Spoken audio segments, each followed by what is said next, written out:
In this video, I want to summarize some of the UI enhancements that were added in Nerdio Manager version 2.10.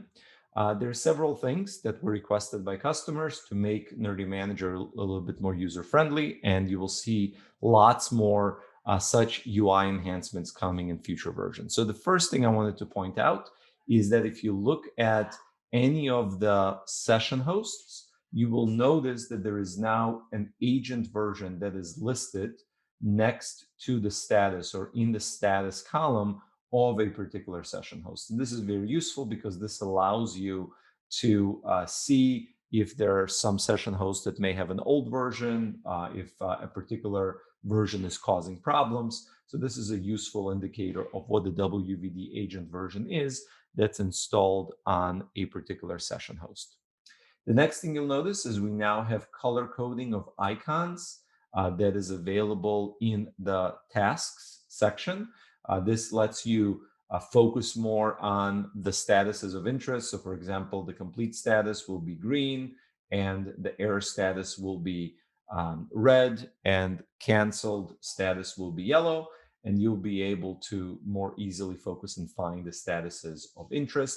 And also as tasks shift from the in progress state into complete or error state, they will get highlighted for a few seconds in the color of the status, so either red, green, or yellow.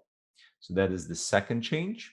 Then the third change is related to the auto scale configuration page. So if we go to auto scale configure, this is a pretty extensive page.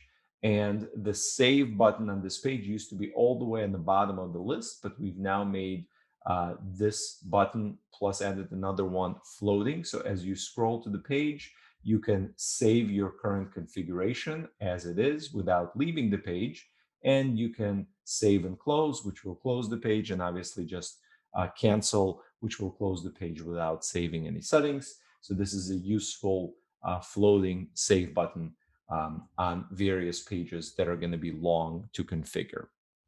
And then the final thing that I wanted to show you is some improvements in the breadcrumbs. The breadcrumbs now list the name of the workspace and the name of the host pool that you're currently working on, making it clickable. So it lets you really see exactly where you are in the configuration. So we are here under workspaces, Spring Update Workspace, and Dynamic Host Pools App Attach Demo, and we're currently managing that auto scale for that pool. If we wanted to go back to this workspace, we can click here and get back to the main screen. So these are some of the UI enhancements. Watch for many more in coming versions, and I hope you enjoy this, and I will see you in future videos.